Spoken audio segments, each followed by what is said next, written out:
আমরা প্রায় মন্দিরের কাছে চলে এসেছি।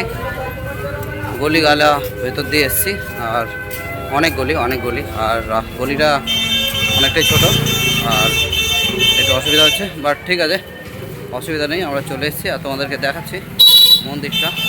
এই তো মন্দির চলে এসেছে আমাদের সামনে। কাকিমা কেমন লাগছে? খুব ভালো লাগছে। অনেকটা হাঁটার পর ফাইনালি আমরা জগন্নাথ মন্দিরে এসে পৌঁছেছি। ভালো লাগছে। দেখি ভেতরে ঢুকি, কেমন লাগে দেখি, কি দেখা যাচ্ছে সেগুলো দেখি। এই যে আমরা দেখতে পাচ্ছি জগন্নাথ মন্দির। ঢুকে পড়েছি মন্দির প্রাঙ্গণে। অসাধারণ লাগছে, খুব সুন্দর লাগছে। হয়তো এইখানে ক্যামেরা করতে পারবি, ওর ভেতরে করা যাবে না। হ্যাঁ চলো, তোমরা আমার সঙ্গে থাকো। ওই দেখো বন্ধুরা, উপরে ওই ধ্বজা বাঁধার প্রক্রিয়াটা চলছে। অসাধারণ লাগছে। ধ্বজা খুলে গেছে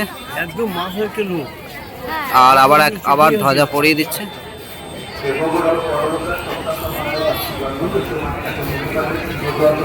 এই যে ধ্বজা পরিয়ে দিল। অসাধারণ অসাধারণ অসাধারণ অসাধারণ। জয় জগন্নাথ, জয় জগন্নাথ। ওই ধ্বজা বাঁধা হয়ে গেল। দেখো দেখো বন্ধুরা,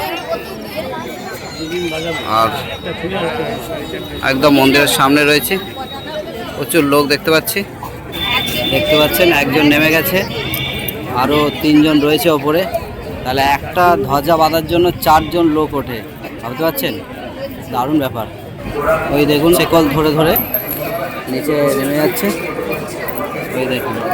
আর একটা যেটা দেখার বিষয় সেটা হচ্ছে যে দেখুন, হাওয়াটা কিন্তু নারকেল গাছটা এদিকে বইছে, এইদিকে নারকেল গাছটা দেখুন, যেটা আমাদের দিকে বইছে। নারকেল গাছটা দেখা, এই দেখুন নারকেল গাছটা কিন্তু এদিকে উঠছে আর ধ্বজাটা উঠছে ওদিকে। দারুণ ব্যাপার। আর ওই যে শেকল ধরে ধরে লোকটা আস্তে আস্তে নিচে নামছে, ওই যে দেখুন, দারুণ লাগছে, দারুণ ব্যাপার। একটা অসাধারণ দৃশ্য আমরা এই মুহূর্তে দেখে ফেললাম, আর আপনাদেরকেও দেখালাম। আপনাদের কেমন লাগলো অবশ্যই কমেন্ট করে জানাবেন, লাইক করবেন, শেয়ার করবেন, সাবস্ক্রাইব অবশ্যই করবেন। 4 জন ছিল।